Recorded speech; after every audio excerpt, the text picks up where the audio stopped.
Gravando, presidente. Obrigado, Jailson. Gravação iniciada. Hoje é dia 13 de dezembro de 2022. Declaro aberta a sessão da segunda Câmara Julgadora do Tribunal de Impostos e Taxas. Hoje é a última sessão do ano. Nós temos aqui a composição da Câmara completa, todos os titulares. Vice-presidente, Dr. Douglas Kuchiyama, doutora Maria Alice Formigoni, doutor Flávio Arantes, e pela representação fiscal, Luiz Felipe, em substituição ao Pedro Abraão. Nós temos 3 processos na pauta. Um dos processos tem aqui a inscrição do advogado, o doutor Vanderlei de Souza Júnior, que vai acompanhar o julgamento do processo da Companhia Brasileira de Distribuição,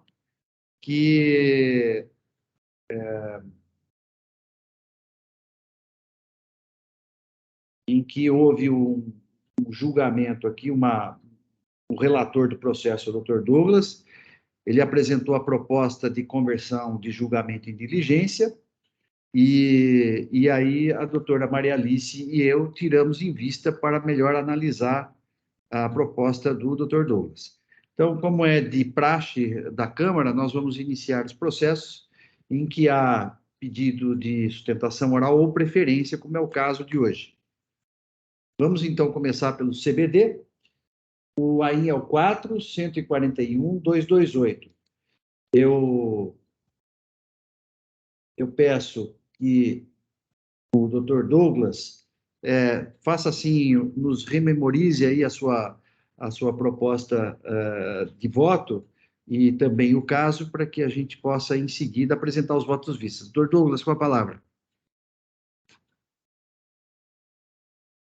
Bom dia a todos de novo. Esse caso aqui, o contribuinte teve a infração relativa ao pagamento de imposto, então deixou de pagar ICMS substituição tributária devido no valor ali indicado, em valor declarado na GIA, substituição tributária, cujos fatos geradores ocorreram no mês de dezembro de 2016, nos termos do artigo 426-A do RICMES. Embora notificado em 13 de nove de 2019 a recolher o valor do imposto devido, conforme estabelecido no artigo 6º, parágrafo 2º, item 2, a linha A, do regime especial ali indicado, em virtude do indeferimento do seu pedido de restituição, o contribuinte não efetuou o referido recolhimento.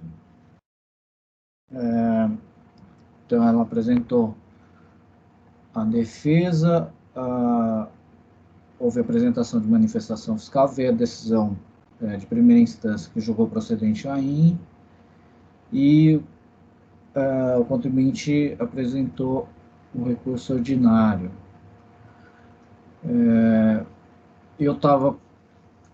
Eu apresentei voto sugerindo a conversão do processo em diligência para que fosse analisado o processo lá do regime especial, com o entendimento de que, e aí parte das alegações do patrono, de que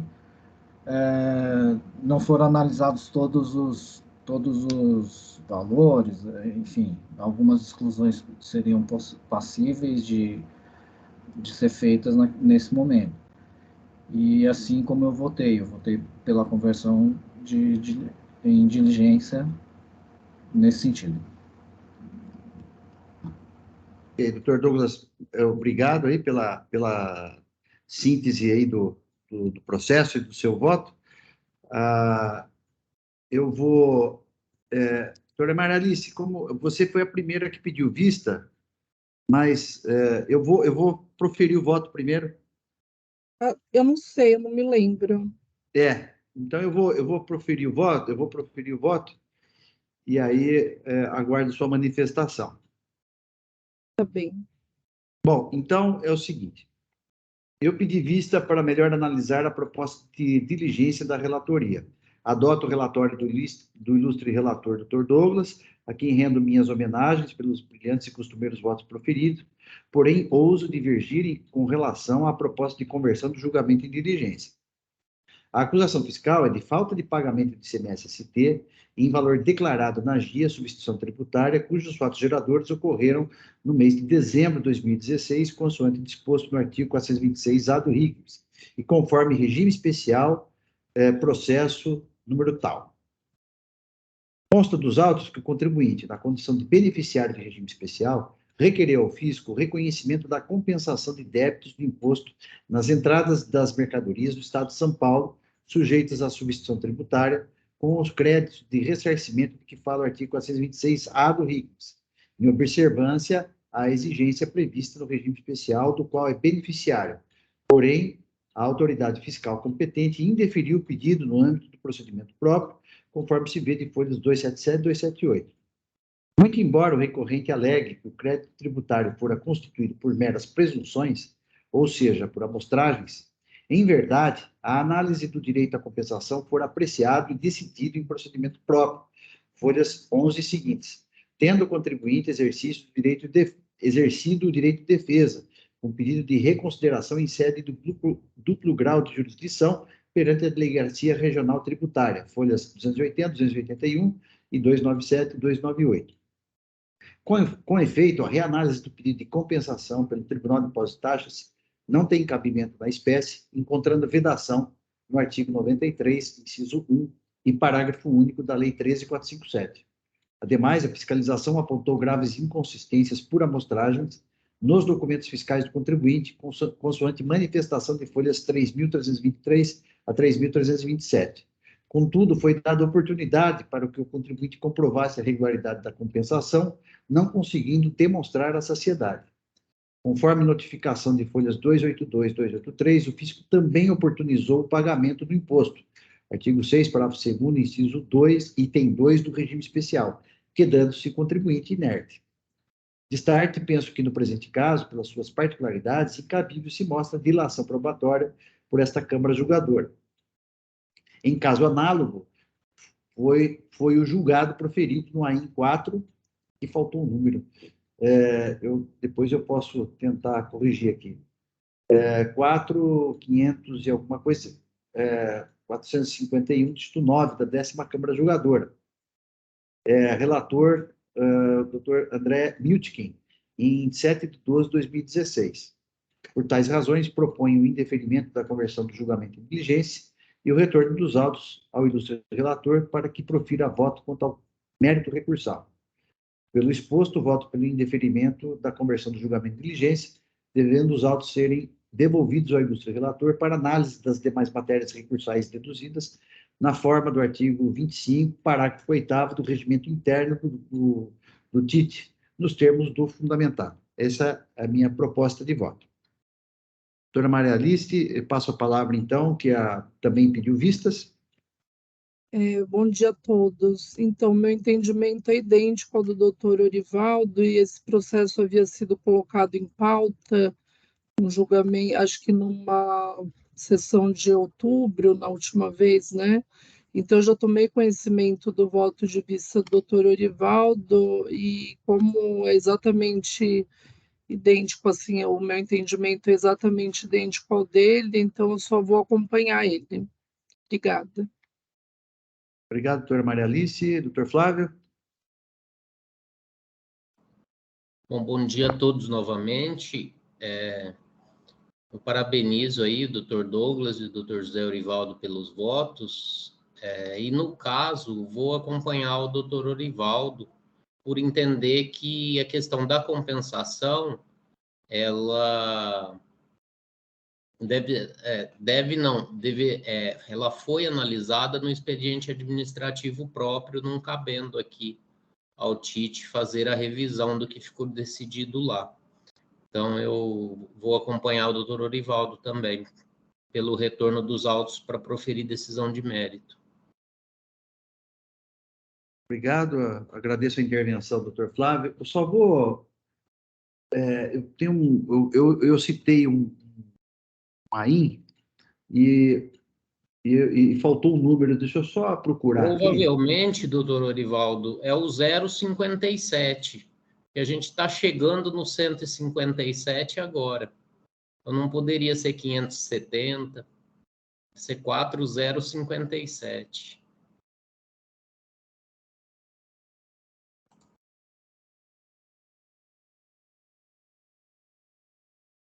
Deve ser. Vou dar uma conferida aqui. Eu acho que foi citado em contrarrazões até, viu?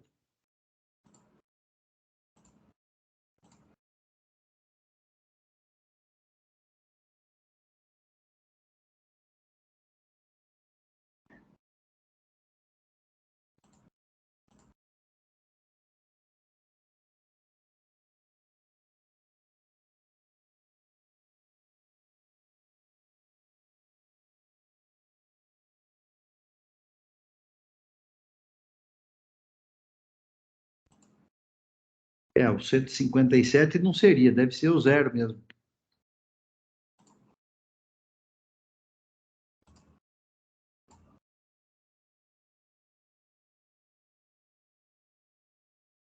A rede está muito lenta hoje.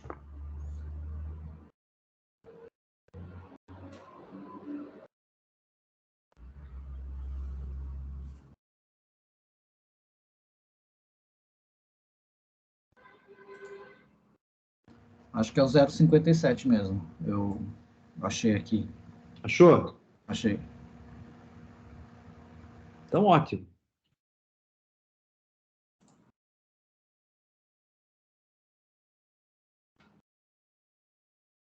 Porque 2016 deve ser o começo da milhar, né?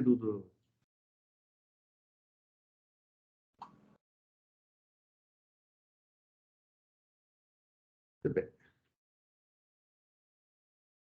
Podemos, então, seguir? Tudo bem, Flávio?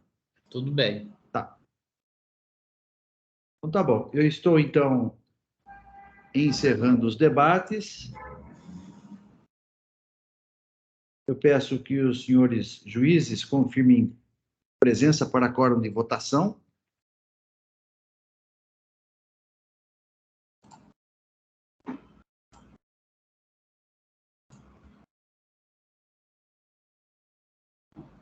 Todos confirmados. Processo em votação.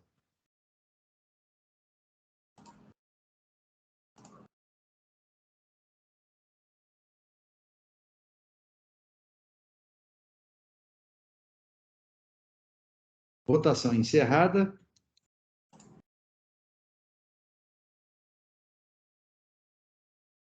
Proclamo, então, o resultado do julgamento. O processo, então, foi... deixa eu só registrar aqui o voto vencedor.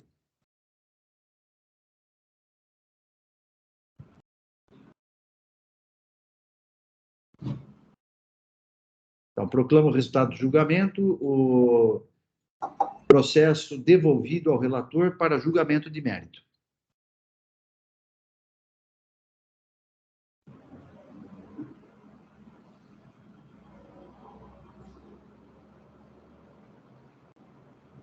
Votação por maioria, vencido o juiz relator.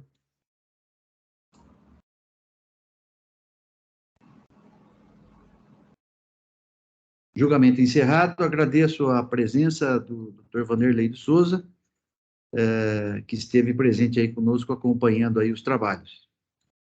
Obrigado, doutor Vivaldo. Desejo ótima sessão. Até a próxima. Até a próxima. Até mais, viu? Tchau, tchau. Até mais.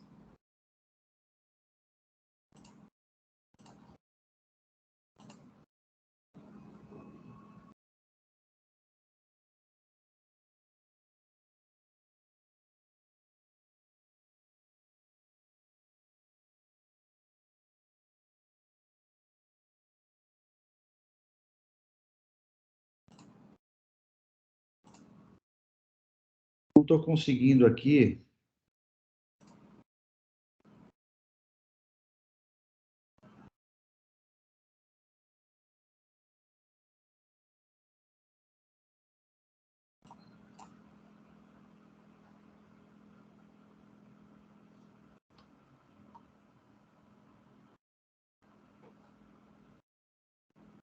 Está pedindo aqui para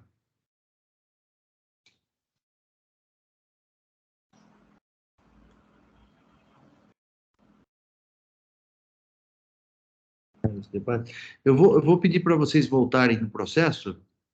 Ele está pedindo aqui para fazer um complemento do julgado, mas...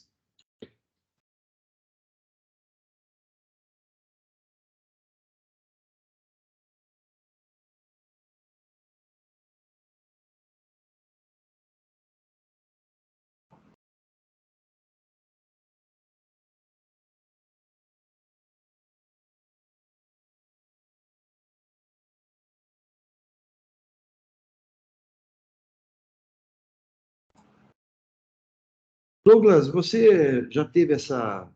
Você tem registrado... Você registrava o voto como? Está pedindo aqui para complementar o registro do voto? Eu tive que reabrir aqui o... É estranho, né? Porque por essa exigência aí, eu teria que estar trazendo o voto, né? Já, então... Porque não tem como eu... Eu vou verificar o quórum de novo, vamos ver se a gente consegue, por favor.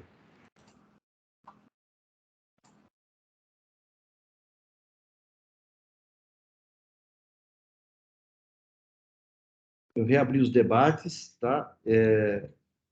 Vai ter que votar de novo.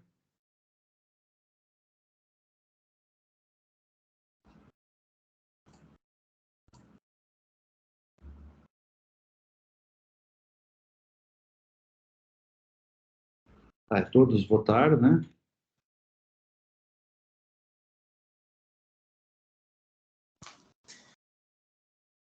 Bom, agora eu vou registrar aqui. Aqui está pedindo aqui...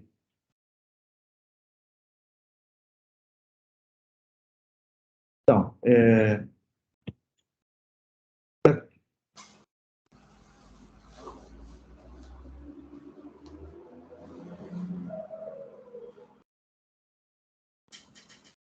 apareceu aqui para mim. Bom, não há questão antecedente, anulação da decisão anterior não é, que até, né, Maria Alice? Essa era a dúvida sua, né? Retorno do processo para complemento do julgado e conversão do julgamento de diligência, que não é o caso.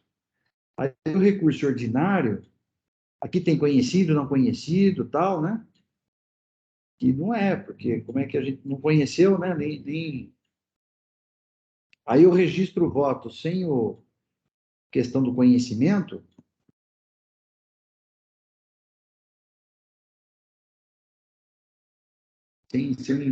Porque não teve conhecimento, né? Nem não conhecimento.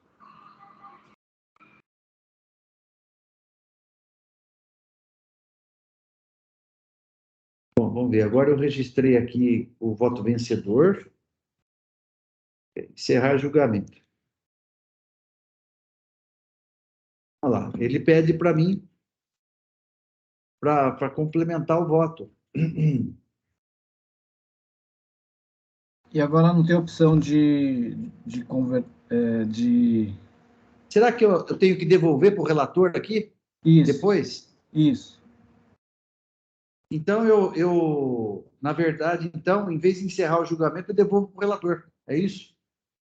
Eu acho que sim. Porque aí supera essa... Porque eu não consigo registrar só com não há questão antecedente. Sim. Então, acho que tem que mandar para o relator. Acho que tem que ver alguma opção nesse sentido. Ou envio para o relator, ou... Não sei, aí... Ficou... Eu acho que é o primeiro caso que nós temos aqui, né? Acho que sim.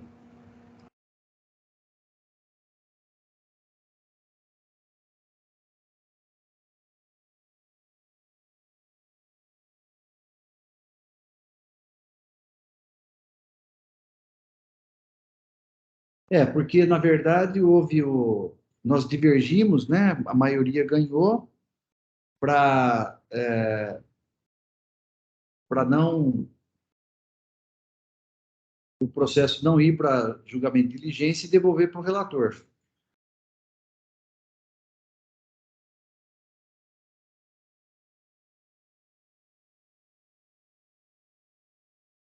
Porque aqui está registrado já, inclusive os votos, né? A maioria, que já tem o registro dos votos, eu acho que tem que devolver para o relator agora, porque pelo regimento interno do TIT volta para o relator. Isso. Mas tem essa opção? Está aparecendo aqui para mim, mas todas as opções. Habilitar pedido de vista, devolver para a pauta e devolver para o relator. Devolver para o relator. Acho que é isso mesmo.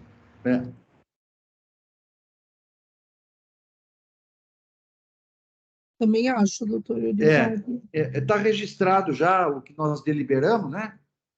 Então, eu estou devolvendo para o relator. Vamos ver.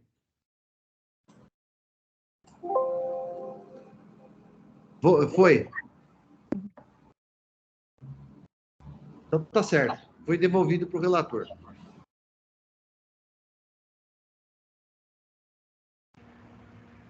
E aí já consta como encerrado aqui já. Aqui para mim também. Então, ótimo. Então, resolvido. Você vê, eu acho que é o primeiro caso que a gente tem nesse sentido, porque eu não lembro de ter registrado o voto. Bom, então está encerrado aqui. Declarado com um caso desses. Interessante, né? Bom, então, podemos prosseguir? Flávio, tudo certo? Sim. Bom, então, vamos, como não tem mais inscrição para acompanhamento de processos ou de sustentação oral, vou seguir aqui a pauta. O segundo da pauta é Interval Aparecido de Oliveira, o relator, doutor Flávio, que já proferiu o voto, eu pedi vista. E, doutor Flávio, eu peço então, passo a palavra então para que o senhor nos apresente o processo e sintetize aí o seu voto para que a gente possa seguir em frente com a apresentação do meu voto vista.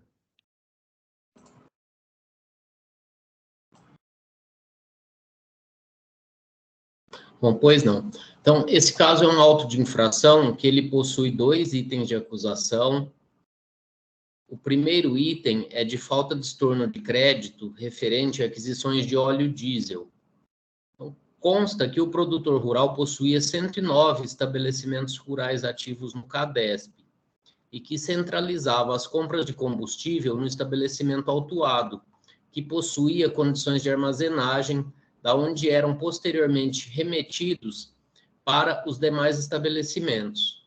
Houve um pedido de apropriação de crédito acumulado pelo estabelecimento e foi verificada essa situação, bem como que não havia notas fiscais de transferência nas remessas para outros estabelecimentos. Na tentativa de regularizar a remessa para outros estabelecimentos, o contribuinte emitiu de forma extemporânea, a título de denúncia espontânea, diversas notas fiscais de transferência, porém com valores incompatíveis com a quantidade de combustível adquirida, que deu origem ao segundo item de acusação. Em meu voto, eu mantive a acusação referente ao item 1, em razão da autonomia dos estabelecimentos previstas na legislação, que demanda a individualização da escrita fiscal para cada um dos estabelecimentos existentes, e também mantive o item 2, por ser a acusação incontroversa.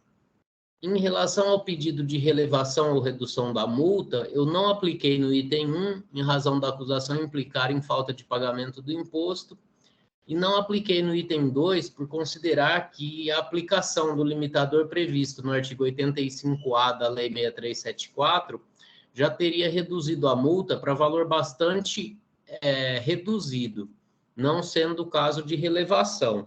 Então, depois da leitura do voto, o processo saiu em vistas para o doutor Orivaldo e está retornando à pauta hoje. Obrigado, doutor Flávio, relator do processo. Eu vou só fazer um esclarecimento. Eu pedi vista do processo, em princípio, em relação só ao item 2, que era uma questão de ordem jurídica, só que eu estava querendo fixar aqui na Câmara, né? que o artigo 85, sozinho, não impede, né, a redução, a relevação da multa, né? Era uma questão só de colocação de ordem jurídica, eminentemente jurídica, para ficar coerente com aquilo que eu sustento em relação ao tema da aplicação do 527A. Mas depois, melhor analisando o processo, eu verifiquei que em relação ao item 1, me deparei com uma acusação fiscal que eu já havia, não é igual, mas era nessa linha semelhante, já tinha votado num sentido, e aí eu acabei analisando melhor a questão, e vou aqui apresentar o voto, que, na verdade, eu estou acabo, então, divergindo do item 1 em relação ao relator, mas concordo, por outros fundamentos, mas concordo com o item 2, não só no mérito, mas também com relação à manutenção da multa fixada, né? Então, eu vou assim, principalmente, mais ler a primeira parte, né? E a segunda eu resumo, prometo para vocês. Adoto o relatório do ilustre relator, Dr. Flávio José Santos Arantes, a quem rendo minhas homenagens pelos brilhantes e costumeiros votos proferidos, porém, ouso divergir em relação à proposta de manutenção do item 1 do AIM, acompanhando-o, por outro lado, com relação ao mérito do item 2, bem como quanto à manutenção da multa fiscal, mas, neste ponto, por fundamentos diversos. A acusação fiscal do item 1 do AIM é de falta de pagamento do imposto. Vou analisar primeiramente o item 1. Falta de pagamento do imposto pelo fato de o contribuinte não ter estornado crédito CMS-ST decorrente de aquisição de óleo diesel, que posteriormente fora transferido para outros estabelecimentos do mesmo titular, onde foi efetivamente consumido, configurando assim a apropriação de crédito de mercadoria utilizada para fins alheios às atividades do estabelecimento, tendo em vista a autonomia dos estabelecimentos, força do artigo 15, parágrafo 1º, item 1 da Lei 6374/89, em infração ao artigo 67, inciso 4 do RICMES, combinado com o artigo 21, inciso 3 da Lei Complementar 87. A decisão de primeiro grau foi pela manutenção do item do AIM, pontuando que restou comprovado pelo elenco probatório dos autos que o óleo diesel adquirido não fora integralmente aplicado nas atividades produtivas do estabelecimento que se creditou, já que houve transferências para outro estabelecimento do mesmo titular, restando configurada a infração pela falta de estorno do respectivo crédito. O contribuinte, em seu recurso, invoca diversos princípios constitucionais, inclusive o princípio não confisco em relação às penalidades tributárias.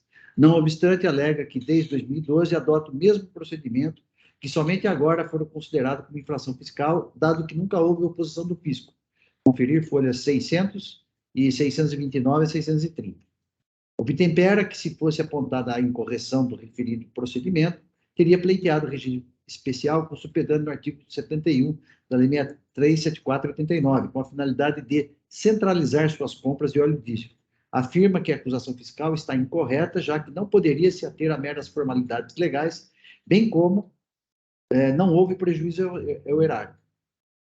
Prossegue dizendo que não há que se falar em estorno de crédito, pois nas transferências de mercadorias para estabelecimento do mesmo titular, não há incidência de ICMS, conforme decidiu o STF na ADC 49/21. Em contrarrazões, a representação fiscal assevera que, de fato, não há regime especial concedido ao contribuinte, por isso mesmo não poderia proceder de outra forma, senão de acordo com a legislação tributária, já que, em relação às mercadorias transferidas, deveria estornar o crédito escriturado. 2. Que é irrelevante a ausência de intenção do contribuinte de cometer a infração ou de sonegar imposto, consoante disposto no artigo 136 do CTN. 3. Que é inaplicável a tese de que nas transferências de mercadorias para estabelecimento do mesmo titular não há incidência do imposto, conforme decidido pelo STF na ADC 49, pois estamos diante de infração por falta de estorno de crédito de ICMS e não cobrança de imposto, que nas respostas consultas tais e tais tem perfeita aplicação ao caso concreto. 5. Que diante de tais circunstâncias está configurada a infração do artigo 67, inciso 4 do RICMES. Pois bem, quanto à questão da confiscatoriedade da multa fiscal aplicada, não conheço do recurso, pois é matéria de índole constitucional que não pode ser apreciada por esse tribunal, consoante o artigo 28 da Lei 13.457. Passo a análise de mérito das demais matérias recursais pertinentes ao item 1 do AIM.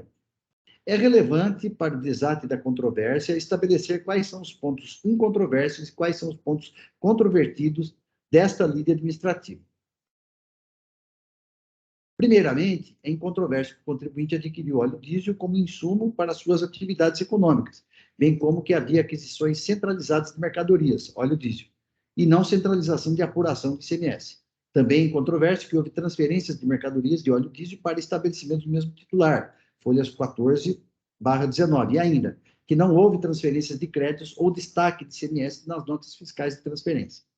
Por fim, há um fato não impugnado expressamente pelo fisco, pois o contribuinte vem afirmando desde a fase de defesa que a partir do ano 2012 sempre adotou o mesmo procedimento de transferência de óleo diesel, mas o fisco nunca se insurgiu contra seu modus operandi.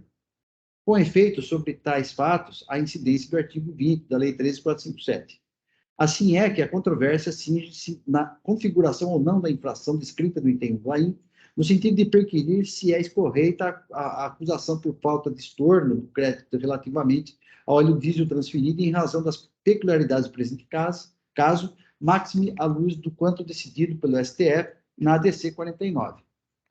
Em caso anterior, no julgamento do AIN 4.022.890-3, quando integrava a quarta Câmara julgadora desse tribunal, votei pela improcedência da acusação fiscal em parte semelhante à do AIN, do item 1 do AIN, acompanhando o voto do juiz Rodrigo Frota. Frise-se que o contribuinte se insurge contra a acusação de falta de estorno de crédito ICMS referente a aquisições de óleo diesel. Isso porque parte do óleo diesel adquirido por estabelecimento de produtor rural teria sido remetido a diversos outros estabelecimentos distintos e autônomos do mesmo titular. Daí concluir a fiscalização pela glosa dos créditos referentes à aquisição de óleo diesel, descrevendo que houve crédito de mercadoria utilizada para fins alheios às atividades do estabelecimento autuado nos seguintes termos. E aí eu transcrevo o item 1 do AIN. Do relato da acusação, percebe-se que, embora a acusação aponte, a autuação aponte para a utilização de óleo diesel em atividades diversas daquela do estabelecimento, teria havido, de fato, e como descrito no próprio AIN, saída de óleo diesel para consumo em outros estabelecimentos rurais do mesmo titular. Por uma questão de boa lógica, a própria descrição da autuação é que leva à improcedência do AIN, esvaziando a causa legal da exigência de estorno de créditos nos termos acusatórios presentes no AIN. Podemos assumir que não houve apropriação de crédito de mercadoria utilizada em fins alheios às atividades do estabelecimento autuado, pois, considerada a autonomia de cada estabelecimento, teria ocorrido, em verdade, saída de óleo diesel em operações de transferências posteriores. A acusação nessa medida é alheia ao ocorrido e contraditória em seus termos, pois o que motivaria a acusação não seria a utilização de mercadorias para fins alheios à do estabelecimento, mas a saída da mercadoria para outro estabelecimento do mesmo titular, que utilizou o óleo diesel.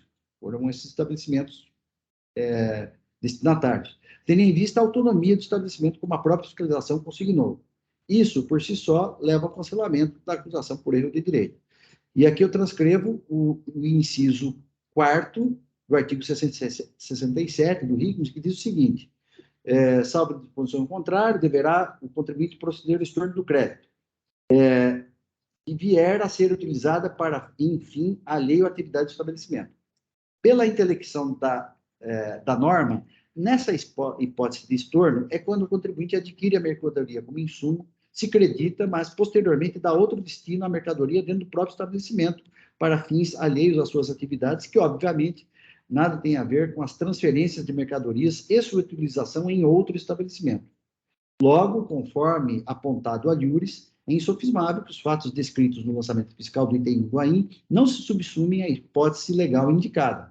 Há um desencaixe entre a previsão normativa, estorno por utilização de mercadoria para fins alheios às atividades do estabelecimento, artigo 67, 4º do RICMS, com o fato da transferência de mercadoria para o estabelecimento do mesmo titular, que foi quem efetivamente utilizou o óleo diesel.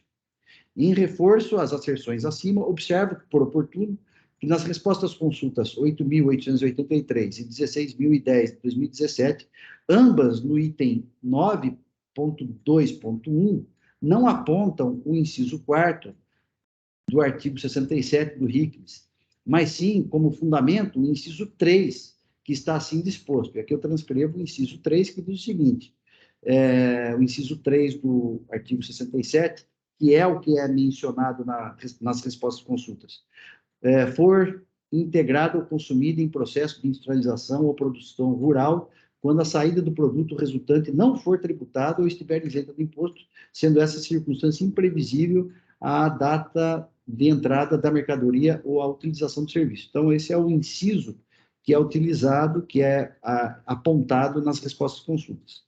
No outro giro, há uma questão que agrava o defeito do lançamento fiscal.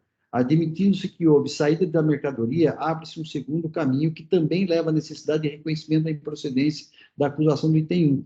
Isto porque, se houve saída de mercadoria, não há que se exigir estorno do crédito correspondente às operações anteriores, visto incidir na espécie a não cumulatividade do ICMS que, em princípio, garante àquele que realiza as operações posteriores com a mesma mercadoria o crédito do imposto relativo às operações anteriores.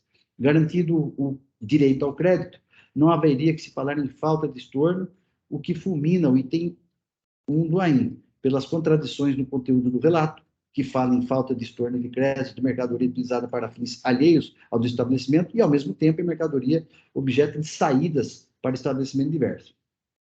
Neste eito, especificamente em relação ao óleo diesel e à cana-de-açúcar, o estorno também não seria aplicável, aqui tem um a mais aqui, nos moldes da acusação fiscal, força dos artigos 345, 400W e 412 do RICMES, que garante a manutenção do crédito, diferimento e condição de contribuinte substituído, maiormente nas transferências de mercadorias para estabelecimento do mesmo titular, cuja operação não incide ICMS, a DC 49. E aqui eu transcrevo os artigos 345, 400W e o 412.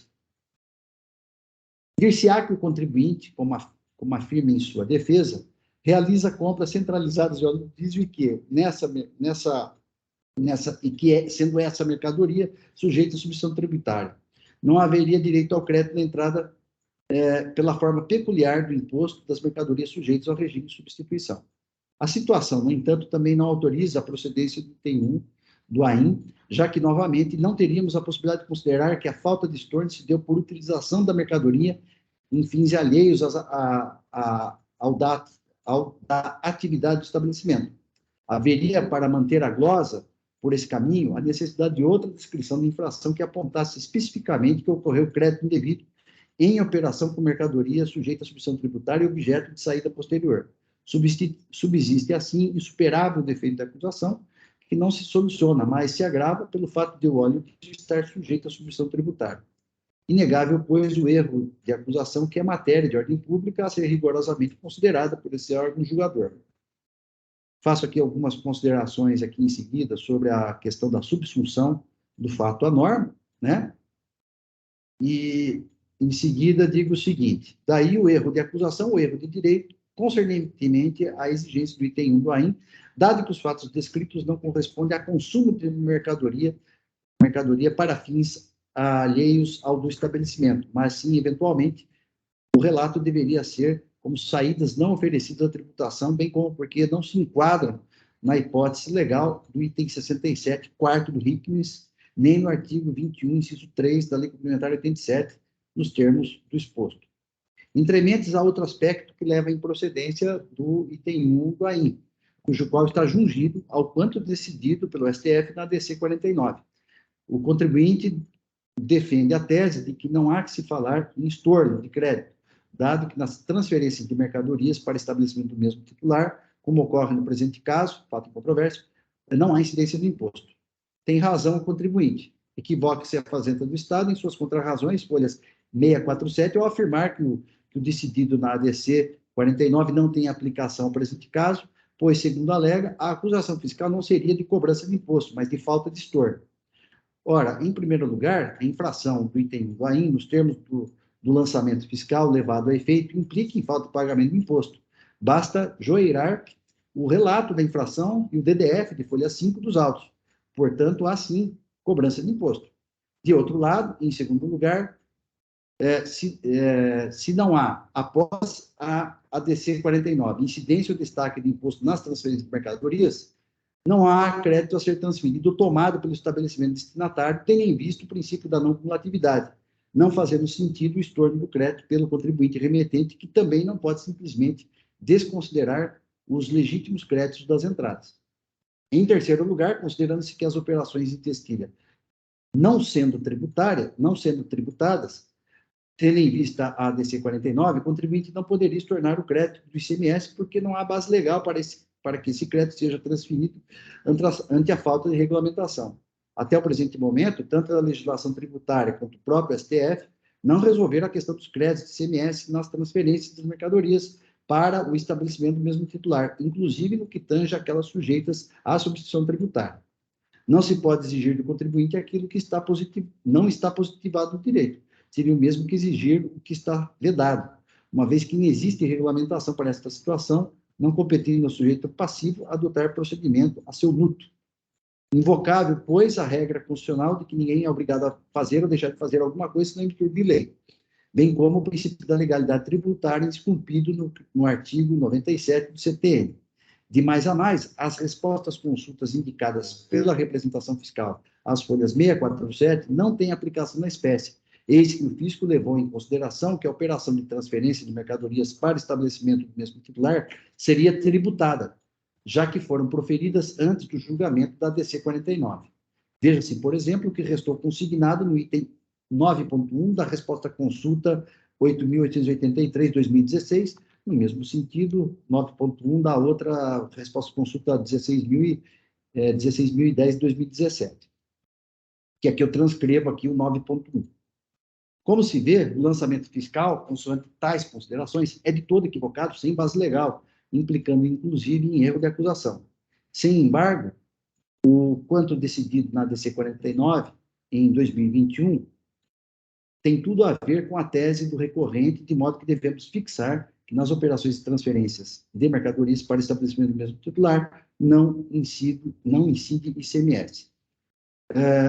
E aqui é o registro que eu proferi a voto, no sentido da aplicação do artigo 12, inciso 1 da Lei Complementar 87, em detrimento até da súmula 166 do STJ, mas depois, com o julgamento da DC 49, passei a adotar aqui a não incidência de ICMS nas transferências do mesmo titular. Faço aqui, em razão disso, uma série de argumentos jurídicos, regra matriz de incidência, que já esses aspectos aqui eu já até proferi votos nessa Câmara, então eu não vou repetir para não cansá-los, que é longo aqui, a questão jurídica, né? Justificando aqui que realmente não há incidência de ICMS nas transferências para estabelecimento do mesmo titular. Então, eu vou seguir em frente para a gente poder... Bom, aqui cito aqui, então, trecho do voto do Supremo em relação à matéria e digo, então, que que há o efeito vinculante, né, que é aplicável aqui à ADC aqui nos processos administrativos tributários. Invoco aqui vários artigos e vamos lá. Destarte-se nas operações de transferências realizadas pelo contribuinte não incide o imposto, não há que se falar em estorno de crédito ICMS, em razão do princípio da não cumulatividade, bem como porque não há regulamentação quanto à transferência desses créditos, mesmo no caso de ICMS-ST, de modo que, neste particular, divirjo do ilustre relator.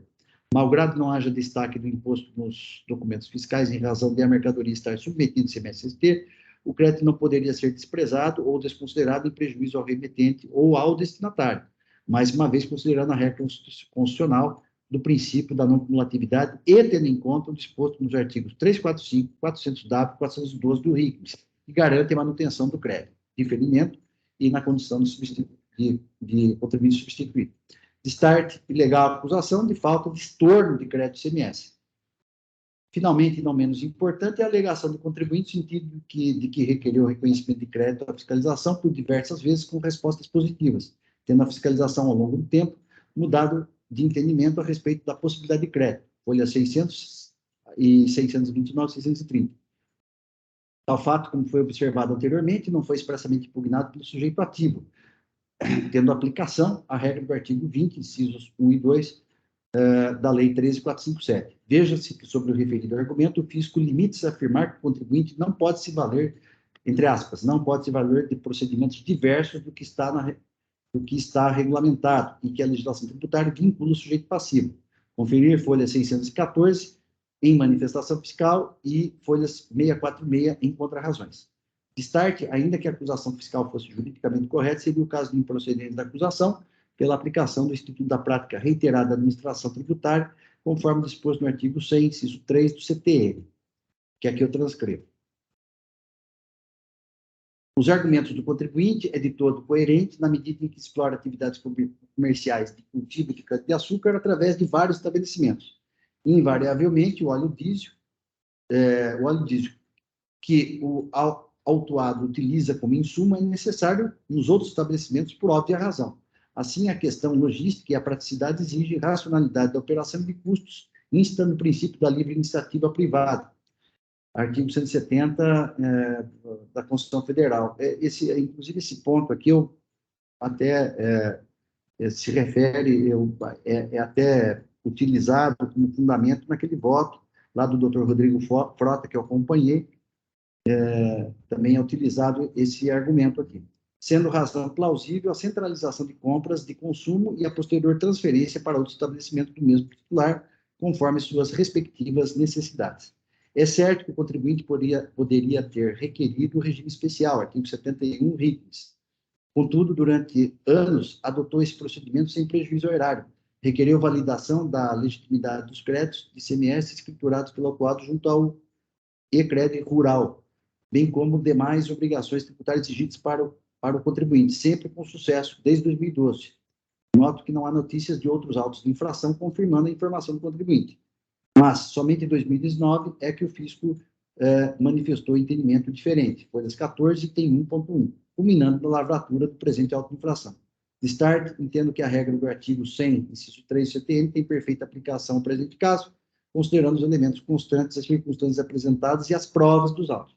Por tais fundamentos, isto é, seja pelo erro de acusação, seja pela ausência de regulamentação quanto ao tratamento para o crédito do remetente das mercadorias para o estabelecimento do titular, tendo em vista o quanto decidido pelo STF na DC 49, seja pela prática reiterada da administração, provejo o apelo do particular para cancelar o item 1 do ainda.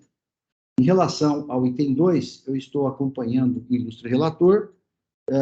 Há aqui, na verdade, confissão, né, do contribuinte, né, não há dúvidas de que a infração foi cometida. Com relação à redução e relevação da multa, eu também vou sintetizar o voto, que também é longo aqui, mas eu vou sintetizar porque no último julgamento, na última sessão que eu participei, por acaso também surgiu essa questão e eu acabei deixando aqui consignado meu entendimento aqui na Câmara a respeito do seguinte, que, bom, aqui, a redução e relevação da multa em relação ao item 1, eu estou afastando, também acompanhando o relator, tendo em vista que a infração implicaria em falta de pagamento, se fosse vencido, se for vencido, né? Então, se for vencido, estou acompanhando no relator. Em relação ao item 2, eu estou acompanhando o ilustre relator para manter a multa fiscal, mas eu deixo aqui consignado o seguinte, que o redutor, se é que se pode chamar, né, de redutor do artigo 85A da Lei 6374/88, ele, na verdade, ele compõe a regra matriz de incidência da norma sancionatória. Então, a partir de quando é fixado o valor da multa fiscal com a aplicação do 85A, aí sim passa-se a análise do 527A. Quer dizer, um não prejudica o outro. Então, independentemente da aplicação ou não do artigo 85A, eu entendo que o artigo 527 deve ser enfrentado. E não simplesmente porque houve a redução, né? E ainda que a redução seja adequada, como é o presente caso, nesse ponto, estou acompanhando o relator, eu esclareço aqui nos meus fundamentos que os requisitos objetivos que já estão presentes e os subjetivos devem ser analisados, né? E eu faço até essa análise aqui no meu voto, dos requisitos subjetivos, não há antecedentes fiscais, o porte econômico, embora seja de produtor rural, né? Então, poderia-se também sopesar aí a multa, mas, no entanto, o valor da multa, como bem disse o ilustre relator, ele é um valor adequado, né? Ele foi sensivelmente reduzido, salvo engano, R$ 49.000 aproximadamente. Então, eu estou entendendo que, a despeito de todos esses argumentos todas as considerações que eu estou trazendo aqui, não é o caso de redução nem relevação da multa fiscal. Então, estou mantendo o valor da multa fiscal. Então, eu estou conhecendo em parte do recurso ordinário, e na parte conhecida eu estou dando parcial provimento para cancelar o item 1, mas manter o item 2 nos termos do fundamentado. Essa é a minha proposta de voto, que eu submeto aos meus colegas para discussão.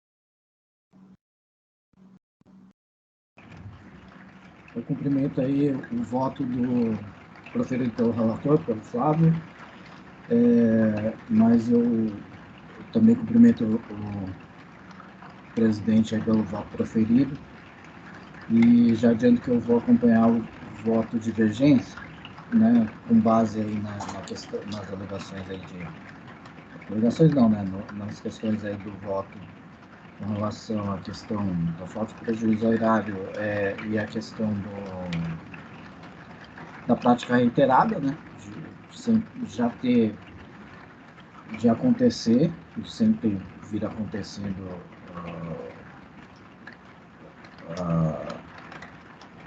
sendo possibilitado ao contribuinte o creditamento, né, tá? E também a questão da DC 49 aí, que eu acho que é bastante forte aí. Então, com essas razões, eu vou acompanhar o voto do presidente. Agradeço ao Dr. Douglas.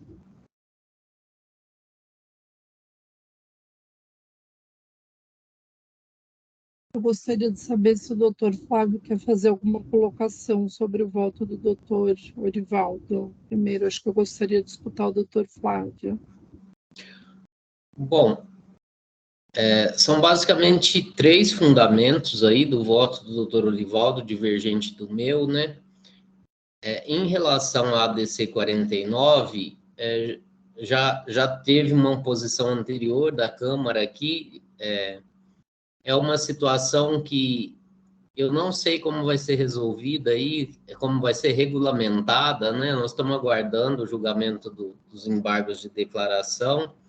Esse caso é bem sintomático, né? Porque como que vai assegurar o direito ao crédito numa situação dessa, onde você tem que transferir para outro estabelecimento, essa transferência ela não vai sofrer incidência do imposto, e pelas regras atuais, nós temos um comando que manda estornar o crédito, né? Então, eu, por enquanto, vou continuar adotando a posição que é aplicável na legislação que nós temos, enquanto nós não sabemos como vai ser modulada essa decisão da ADC 49. Então, nesse sentido, eu vou manter meu voto em relação a esse fundamento. quanto ao fundamento da prática reiterada, eu entendo que não se aplica ao presente caso, em razão do comportamento ser contrário à legislação, né? Não tem nos autos tanta prova sobre isso. E em relação ao erro de acusação, eu entendo que não poderia ser alegado de ofício o erro de acusação, então também nesse ponto aí eu vou manter meu voto por tais razões. Parabenizo aí o Dr. José Orivaldo pelo voto proferido. Eu entendo as razões do voto, mas vou manter meu voto enquanto não se alterar, não houver a modulação aí dos efeitos da DC 49, que eu entendo que seja o argumento mais relevante para ser apreciado nesse caso aí, eu ainda vou manter minha posição pela aplicação das regras atuais aí de transferência entre estabelecimentos. Essa questão da DC 49 virou um imbróglio mesmo, né? Ao mesmo tempo que tem essa questão dos embargos pendentes, sim, agora na minha visão, né? Os efeitos da DC 49 já estão no ordenamento, né? É um problema isso daí, realmente. É um problema para conciliar, né, a lógica da não cumulatividade com essa sistemática, e principalmente em transferências interestaduais. Transferências dentro do Estado ainda...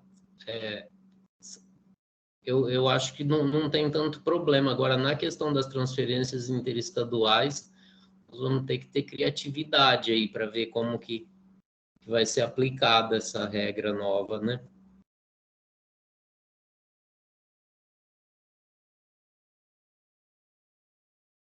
Bom, eu também quero cumprimentar o doutor Orivaldo, o doutor Flávio e o doutor Orivaldo pelos excelentes votos, e só que eu vou acompanhar o doutor Flávio.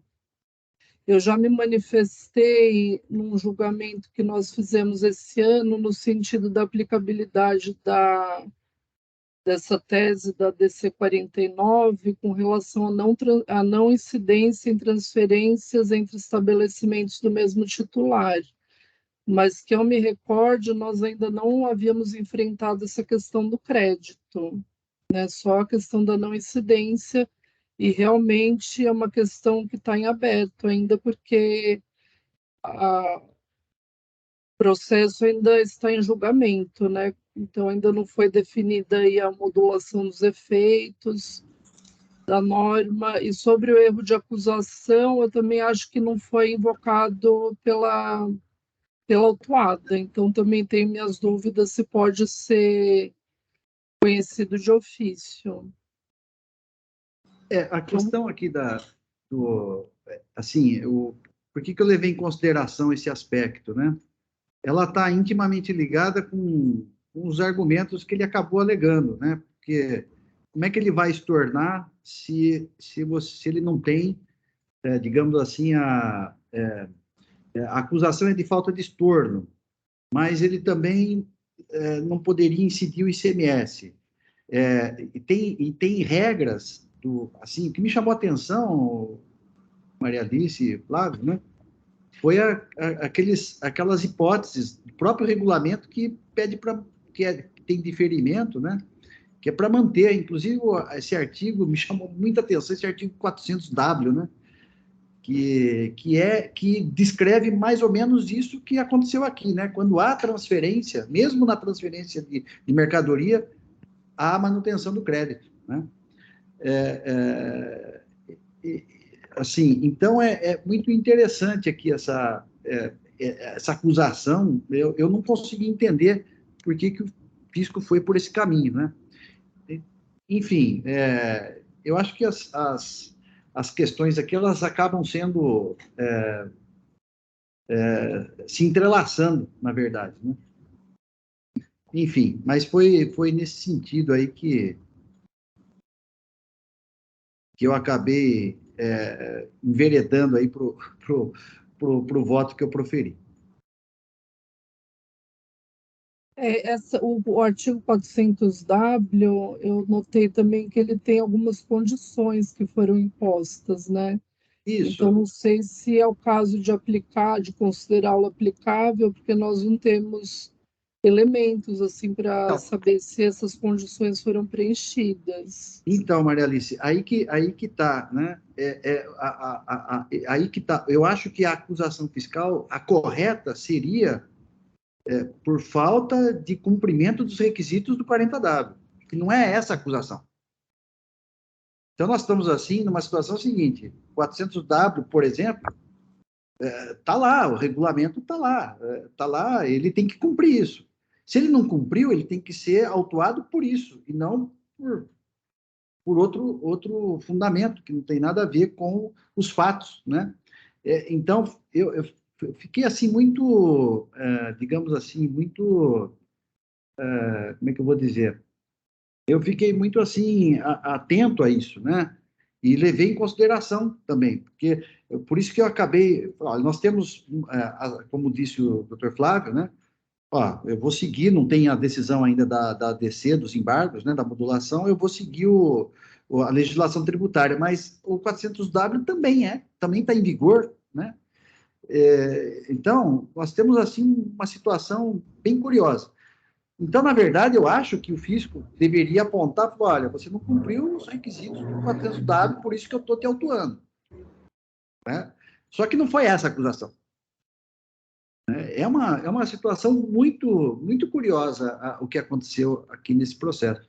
E eu acabei indo por esse caminho, né, por causa também desse aspecto, né, além de outros que eu te falei. Mas é isso. Então,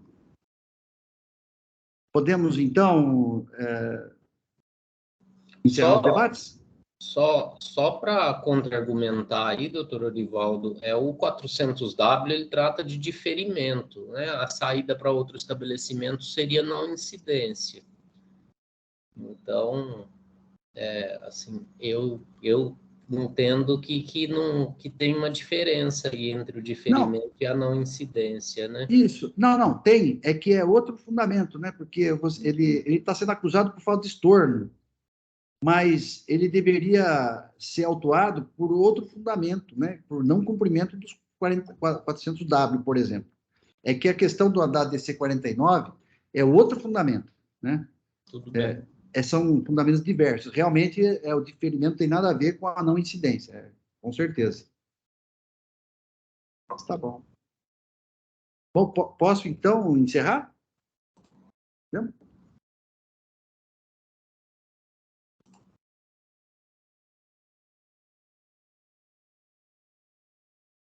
Bom, estou encerrando os debates. Peço que os senhores juízes confirmem presença para quórum de votação.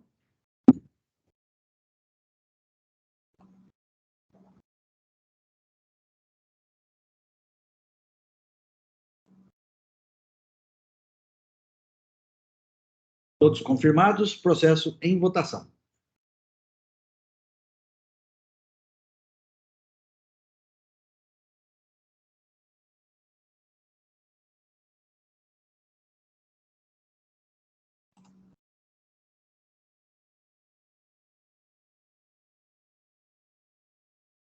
Votação encerrada. Houve, então, um empate, como já era previsto. A doutora Maria Alice acompanhou o relator, o doutor Douglas acompanhou o voto vista.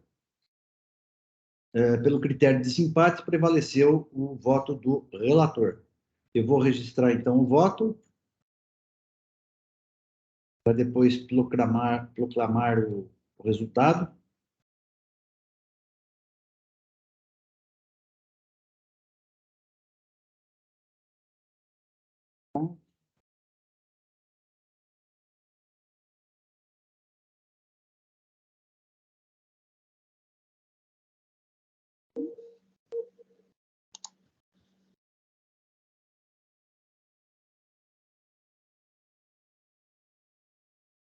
Muito bem.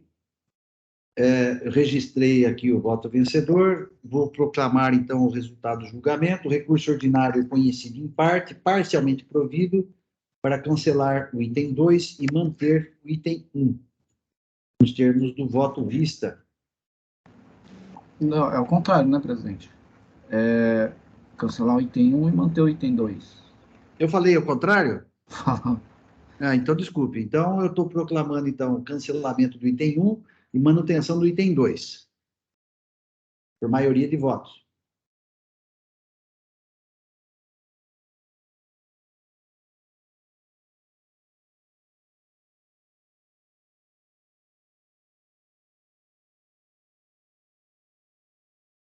Julgamento encerrado.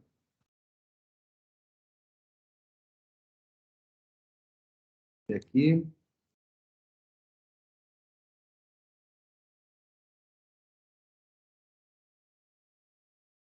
Muito bem. Julgamento encerrado. Passamos, então, ao próximo processo da pauta.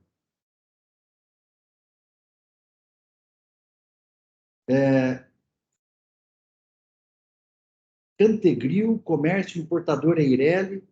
O relator é o Dr. Flávio Arantes, o AIN é o 445.751. Não há pedido de sustentação oral. Eu passo, então, a palavra ao Dr. Flávio para que apresente o seu voto. Dr. Flávio, com a palavra.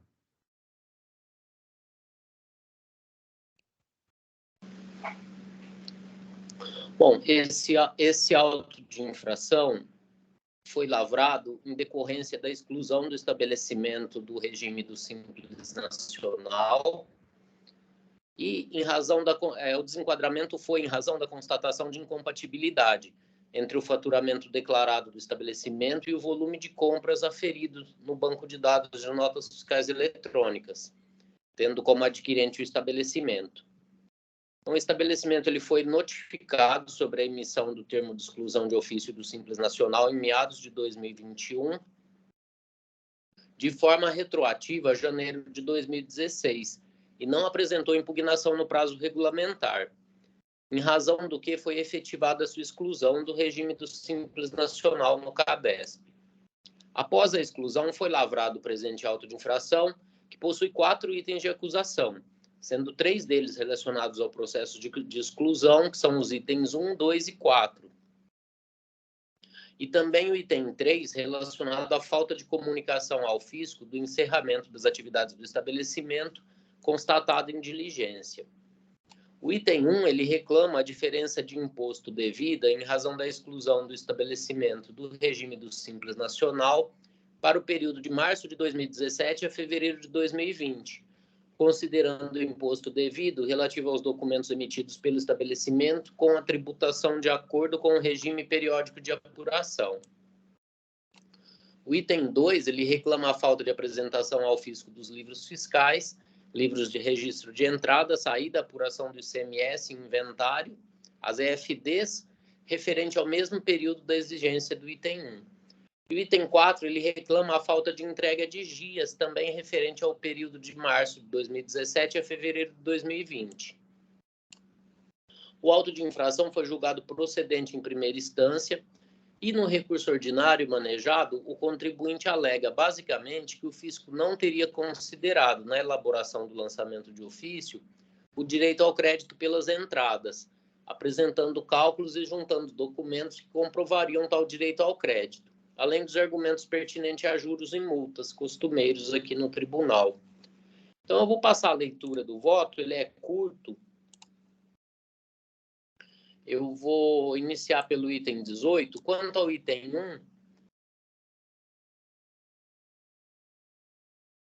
Não, perdão, estou no voto errado aqui.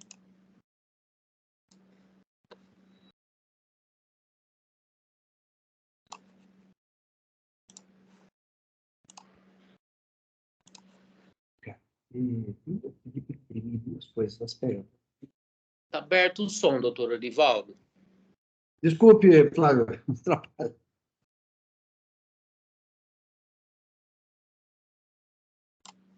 Bom, item 18 mesmo.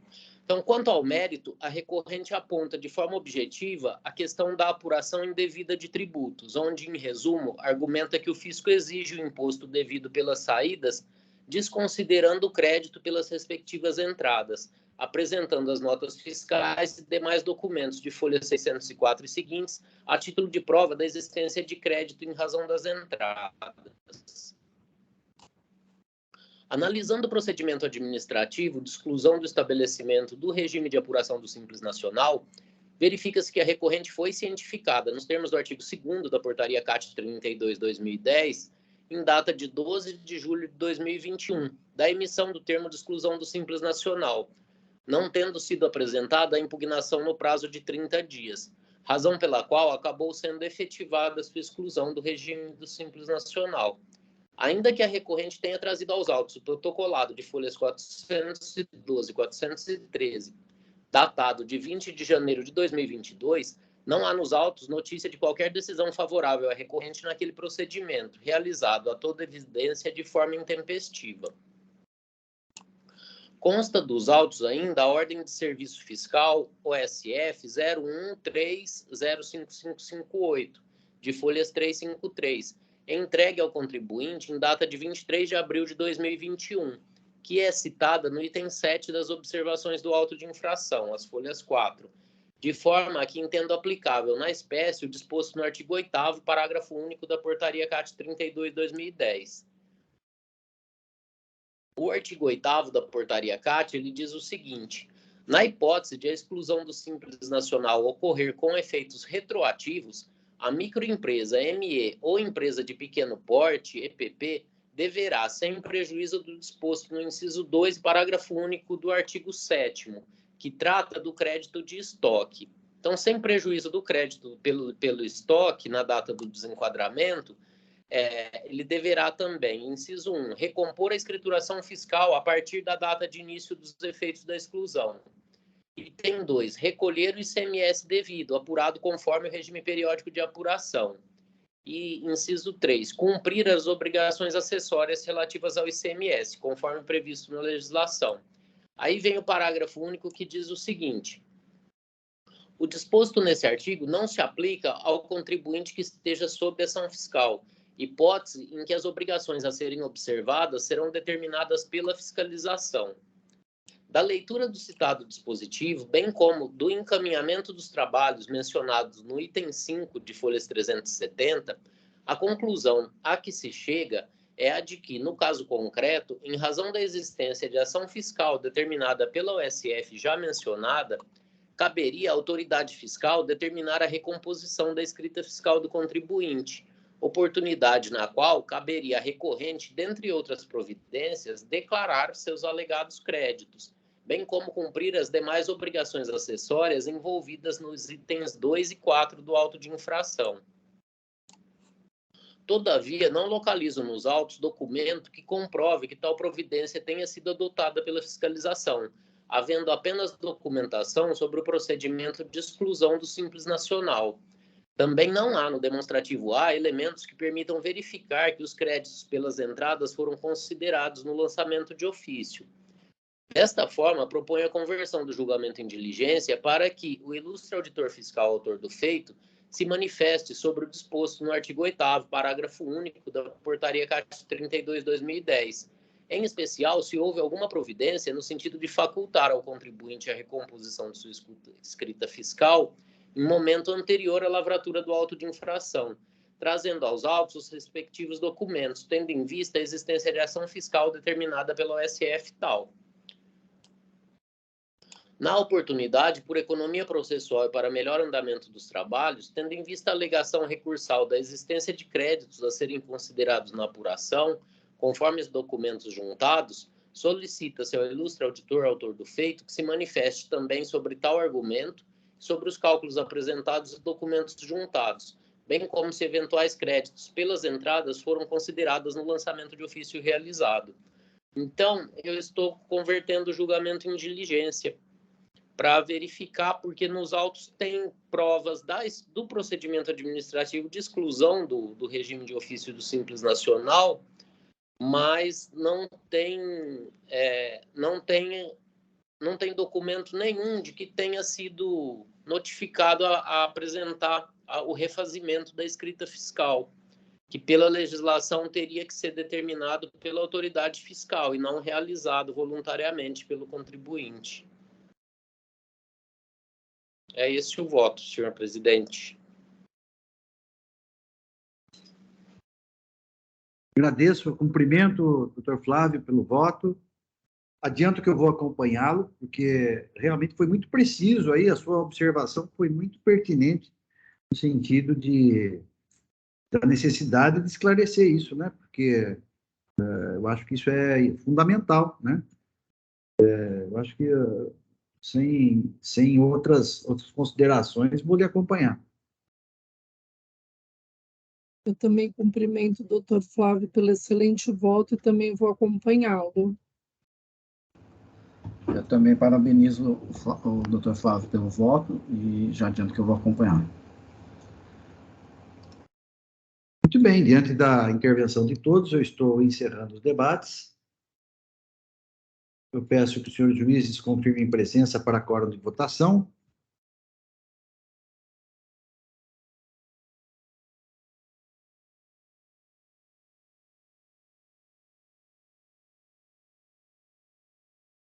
Processo em votação.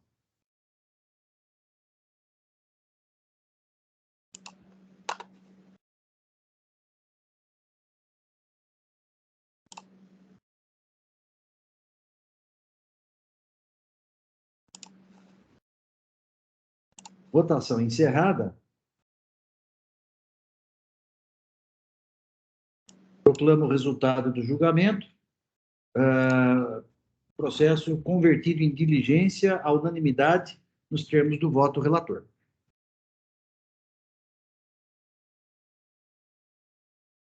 Julgamento encerrado. Com o encerramento desse processo, cumprimos a pauta de hoje. Declaro, então, encerrada a sessão da segunda Câmara Julgadora do Tribunal de Impostos e Taxas. Julgamento encerrado, sessão encerrada no EPAT.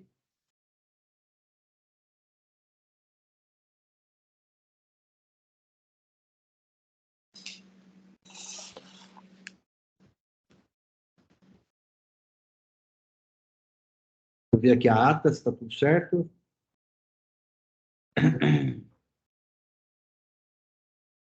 A ata, tudo em ordem.